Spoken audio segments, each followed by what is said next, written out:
I'm Dan Munoz, and this is Philosopher Citizen. It is said, no one escapes death and taxes. Everyone hears this statement early in life, yet I say, this saying excludes one thing we must face daily, namely, the problem of ethics, or if you'd like to call it by its more troublesome name, morality. That's just as well. Whatever you choose to call it, what's undeniable is that all must decide what is right and what is wrong on a nearly daily basis. However, there's a question that always comes up when deliberating on matters of the good. That is, are there morals that we can look to and say, yes, the world would certainly be a better place if all adhered to a specific set of principles? Or is the increasingly common view that everything is relative correct? To be sure, I see the appeal of moral relativism. I've even embraced it back when I was younger. Back when I traveled to places I'll never see again and saw modes of living that would certainly be condemned here in the US. For instance, while I was in Thailand, I saw an entire family, a father, a mother, a child, and even a small infant, all riding on a motor scooter through dangerous traffic, and of course unhelmeted. Now imagine the trouble the father would find himself in if he were spotted in the US doing the same thing. Not only would he be charged with several endangerment crimes, but sure enough, we'd lock him in a cage for these unethical acts. And yet, it was normal in Thailand. No one batted an eye.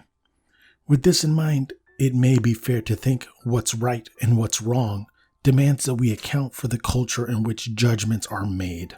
That right and wrong always changes. But that leads to some implications we do well to keep in mind. Namely, that there are no objectively true moral statements.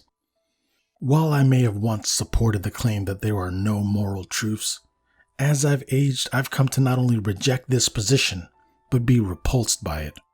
Sure enough, I can't say that the Thai people are immoral for allowing families to ride in such a dangerous fashion.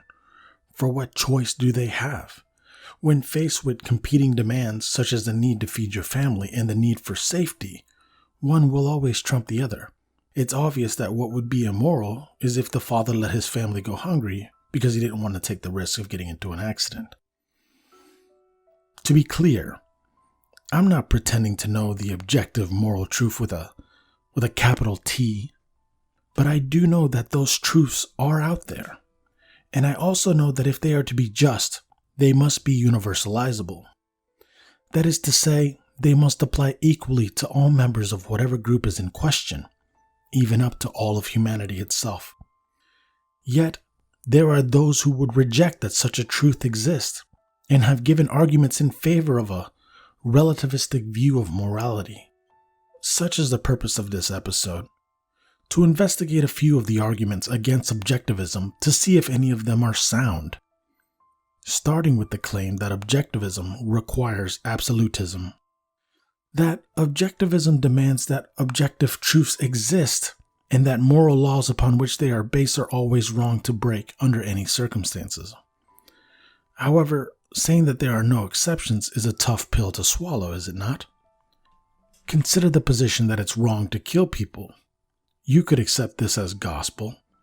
But what if you were attacked and escape was not an option? Would it be acceptable to kill in order to save your life or the life of someone you love? Of course. But this is where we all must do our part to accept more nuance into our life. For one could argue against moral objectivism in the following simple form. There are no objective truths, therefore there are no objective moral truths. But saying that all truth is subjective, which is what this argument suggests, is the easiest claim to dismantle. Let's forget that I could tell you an objective truth by warning you that if you jump from a skyscraper with no parachute, you will certainly die. Instead, just take a look at the argument itself. Saying that there are no objective truths is a truth claim in itself.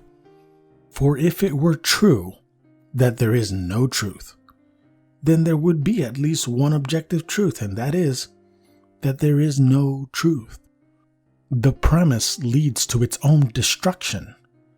So if there are objective truths, which I believe there are, could we not base our morality on them? For instance, rape is a vile and destructive act. Can anyone argue that we should look at cultural issues to determine the wrongness of the act? Will another set of moral codes ever emerge in which rape would no longer be viewed as such a terrible thing? It's impossible, isn't it? Therefore, I say the claim that rape is wrong in all cases is an objectively true moral statement. Who would we be oppressing by enforcing this view upon the world? The rapist? Is this a form of absolutism? Yes, of course. But you'd have to make the argument that absolutism in all cases is a bad thing for me to be concerned with the position that we should avoid it. Be wary of it, of course, but avoid it, perhaps not so. But this is too easy, you may say, and frankly, I'd say you're right. Let's tackle something a bit more difficult.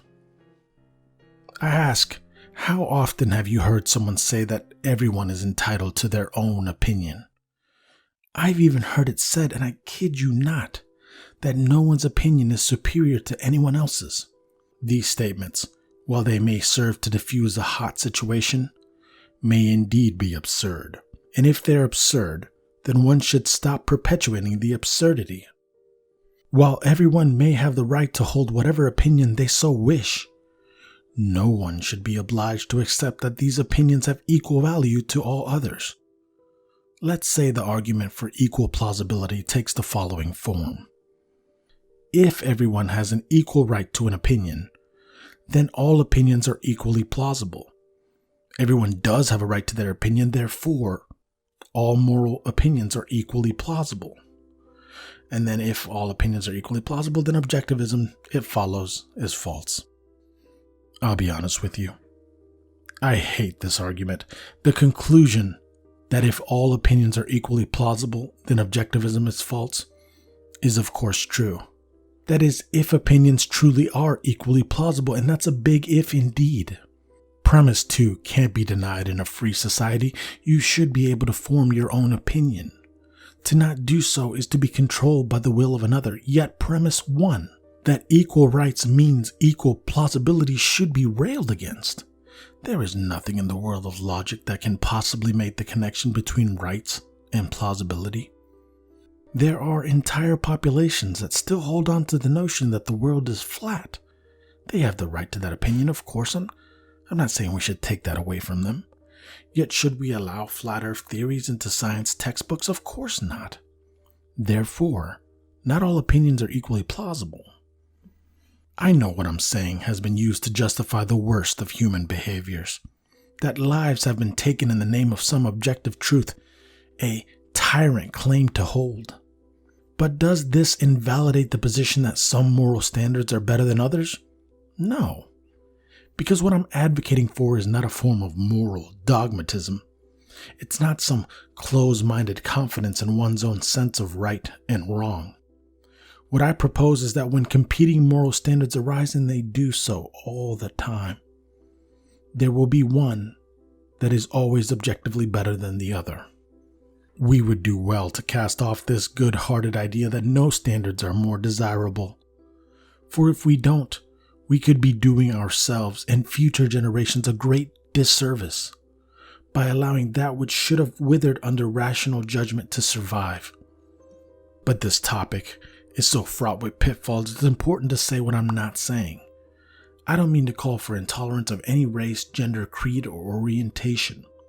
In a free society, everyone must learn how to cope with differences. But what I am saying is that there are moral codes that are better than others. That's all I'm saying.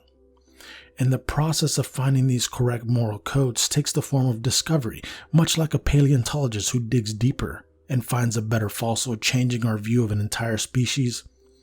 We too must dig deep and find better, more complete values for humanity.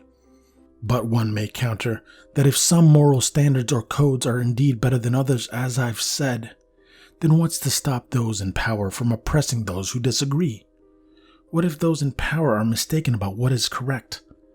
If people believe that notions of right and wrong exist in reality, independent of human opinion, then what injustices could follow?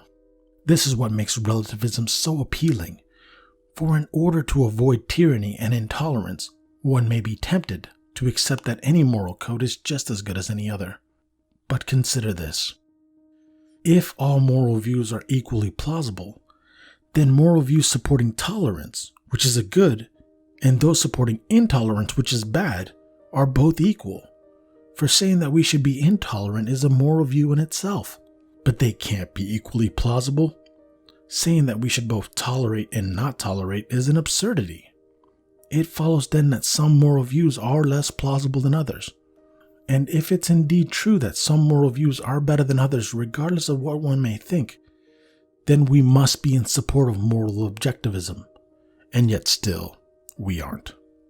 I know people say that this is a tired old topic and that it's been beat to death, that everyone knows that moral relativism is silly, and yet still it persists. I remember years ago this wild candidate named Michelle Bachmann found herself in hot water for saying on the campaign trail that, quote, "Not all cultures are equal." Those on the left, my people, attacked her as bigoted, intolerant, and racist, which, if you take all her comments together, perhaps she was. Yet on this specific issue, I couldn't help but think she's right. However much I loathe to admit as much, she was right. Take the most tolerant person on the planet and ask him or her if they believe that female genital mutilation is the moral equivalent to the practice of circumcision of newborns in the West. No rational human could take up such an indefensible position. If you live in a culture where the mutilation of an adolescent's body is a good thing, then I see nothing wrong with saying that a culture that doesn't is superior, at least in that respect. I know you can say that the US is not without fault, and you'd be right. For example, we hope that our justice system correctly condemns to death those who actually committed the crime, that our acceptance of these injustices when we get it wrong is no better than human sacrifice. But you can bet that our nation will come to see the immorality of the death sentence in time. No one said the process of evolving towards a more objectively good culture would be easy or instant. Therefore, one should not be shamed into silence by the relativist accusation. We will change. We are changing. And so must you. But hold on, you may object. In keeping with the capital punishment example, if people disagree with me on the morality of it, how can I say that an objectively good stance is possible? For it could be said that if rational people disagree on some claim, which they do all the time, then that claim cannot be objectively true. Since rational people do often disagree, therefore no moral claim is objectively true. Let's keep thinking about capital punishment. If a person thinks it's morally acceptable to sacrifice innocent human lives for the sake of taking criminal ones, then there isn't much one can say to him or her. But let's say instead that a person disregards the likely scores of innocents that have already perished and says that nowadays it's impossible for innocents to be condemned, with technology being as advanced as it is. Never mind how ridiculous that position is. Is that person behaving rationally when they use that as their justification for upholding the death penalty?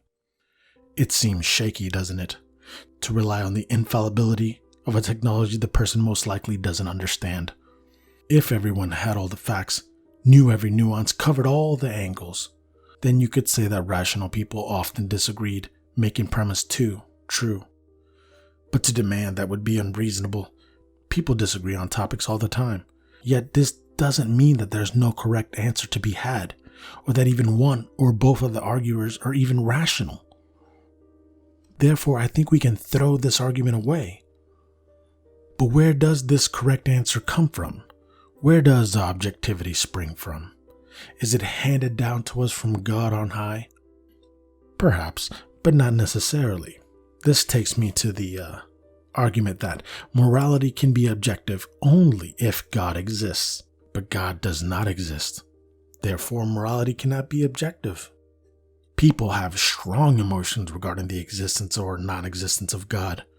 But for the sake of examining this argument, let's assume that God does not exist. Let's examine the claim that there's no objective moral law, since an objective moral law can't be authored by humans, as humans often disagree. But this assumes that an objective law, either moral or not, must have an author. If atheism is true, which we're assuming that it is, and if atheists use the absence of God to argue for moral relativism, then one must account for the fact that there are laws in science that if there is no God, then they do not have authors, much like the law of gravitation. If the objective law of gravitation can be discovered, which we did, could we not also discover an objective moral law as well? Are objective moral laws so different that we can't look at them in much the same way that we look at scientific laws? Perhaps, but I'm not so sure that we can't. Thus, the burden lies on the atheist relativist to argue successfully that objective laws and objective moral laws are different in the sense that one requires an author, while the other does not. Again, let me say that I don't know what the ultimate moral law is, and I don't think anyone knows this yet. It may be hundreds of thousands of years of moral development before we can get close to the ultimate moral truth. But we shouldn't give up on the idea that it exists. It's out there, just waiting. We can eventually find it if we don't first become disillusioned and fall into the relativist trap. Finally, let me propose this. You, as a thinking being, have a duty to humanity to carefully examine your moral laws, to ensure that the reasons that you uphold them are compelling. You must be willing to forfeit those laws when more of the truth is revealed and it becomes untenable to hold them. This has been Philosopher Citizen. Until next time.